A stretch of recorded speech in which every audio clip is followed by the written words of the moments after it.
This is what the sky looks like today, and this is what it would look like 6 billion years later. In fact, the Earth itself might cease to exist. It's because the Sun has grown as big as the Earth's orbit, and our home is in danger of getting engulfed. But how? And why? Why does it have to happen? Can the Sun not shine forever? Will it explode perhaps? What if the Earth avoids getting engulfed? What then? And what will the Sun turn into in the end? Let's answer all these questions in this video. How do stars come into existence anyway? It all happens when a gas cloud collapses under its own gravity and forces individual atoms to collide in a nuclear fusion reaction. These reactions release an immense amount of energy. This stops the gravity from collapsing anything further. That's how a star is born. The Sun gets all its energy, all the glow and heat from these reactions, and it will stay alive as long as they keep taking place, as they constantly need to balance the gravity. But they stop happening after some time. You see, the reactions can happen easily if it's between two hydrogen atoms, as they are the lightest. It's much more difficult for heavier atoms. So if the star runs out of hydrogen, then helium and then other lighter elements, it would only be left with the heavier ones who can't be fused. So how will it expand, or maybe explode? After running out of hydrogen, it starts to collapse, triggering the fusion of helium in the core, which would keep it alive for just a little bit longer. Now this generates heat, and triggers even more fusion not just in the core but the outer shells, causing the star to expand and turn into a red giant. The color red here simply means low temperature. After fusing all the smaller elements, it finally forms iron. Gravity finally dominates. If the star is too massive though, there will be more gravity, more compression on these atoms who are trying to repel each other. The star will explode. The Sun is simply not massive enough to cause an explosion.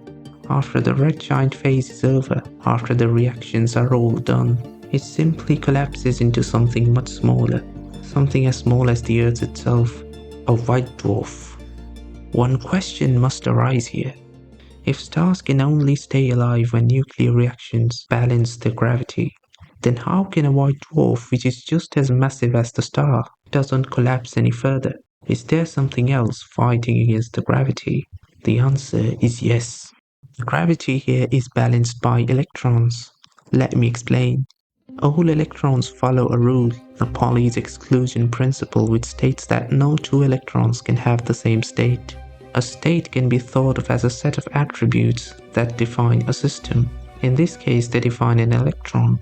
In addition to that, unlike normal classical objects who can have any amount of energy or momentum, quantum objects can only have certain specific values for these quantities when confined in a finite volume, as in the case of a white dwarf. If the electrons are compressed to an extremely small volume, they would start occupying all of the lower energy states. In other words, the matter in the white dwarf will become degenerate.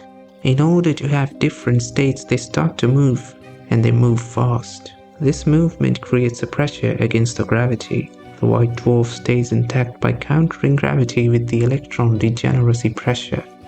It is as big as the Earth but a million times more dense, and even though it is considered dead, the star still hasn't stopped shining. A white dwarf would still have a lot of heat from the contraction of all that matter. That's what the Sun will turn into. And if the Earth avoids getting engulfed, it will be orbiting around a white dwarf.